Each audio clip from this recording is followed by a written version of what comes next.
Mais néanmoins, si vous me parlez de violence, c'est qu'une gifle. Hein. Vous dites ne pas regretter? Non, non, je n'ai aucun regret.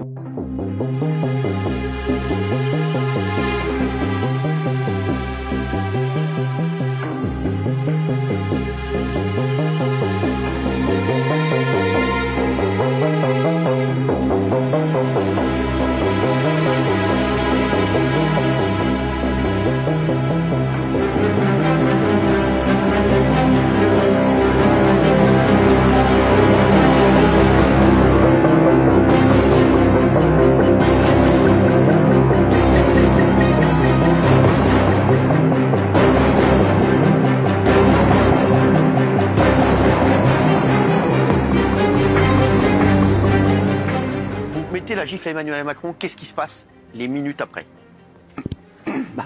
Ensuite, je suis arrêté. J'entends les gendarmes qui se disputent un petit peu en disant mais pourquoi il n'est pas fiché celui-là, qui était chargé du filtre, pourquoi vous l'avez laissé passer. Puis j'entends aussi crier prenez tous les téléphones, faut pas que ça sorte, prenez tous les téléphones, faut pas que ça sorte. Voilà. Et là vous êtes conduit où? Là ensuite je suis conduit à la gendarmerie, en garde à vue. Vous avez vu que le président n'a pas porté plainte? Oui, oui, j'ai été condamné par le préfet de la Drôme. Mais c'est un acte fou. En Russie, c'était mort. Ouais. Non, mais c'est un acte fou de gifler un président de la République. Vous êtes conscient de ça ou pas du tout? Gifler un président de la République, je comprends, c'est un acte très fort, qui peut sembler très violent. Mais néanmoins, si vous me parlez de violence, c'est qu'une gifle. Hein. Vous dites ne pas regretter? Non, non, je n'ai aucun regret. Non. Vous n'avez aucun regret? Non. Vous le Surtout referiez? vu la situation actuelle avec le pass sanitaire. Je pourrais avoir des regrets peut-être sur la vision de la France à l'étranger. Néanmoins, j'ai reçu beaucoup de soutien, notamment de l'étranger, qui ont su faire le distinguo entre le président de la République et le peuple français. Pour moi, c'est il n'y a aucun courage. J'ai juste été moi-même en fait à ce moment-là. J'ai vu quelque chose d'indigne. J'ai vu des gens qui ont été privés d'expression.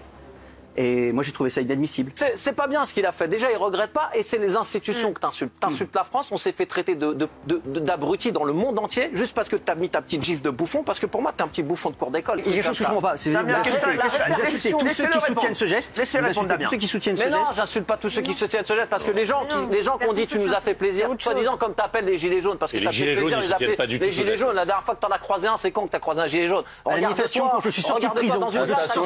À qui t'as mis une gifle? Mais quoi, à qui? Sorti de prison, j'étais avec les gilets jaunes. Mais non, mais tu sais ce que tu fais. Ce que tu fais, c'est que derrière, après, il y a des mômes qui vont dire regarde, l'autre il a giflé Macron, il fait le buzz, il est chanouna. Et ça va gifler un policier. Non, ça va gifler une infirmière. Ça va gifler un pompier. T'es un guignol, mon pote, t'es un guignol. Moi, j'ai envie de te mettre une vraie gifle. Il a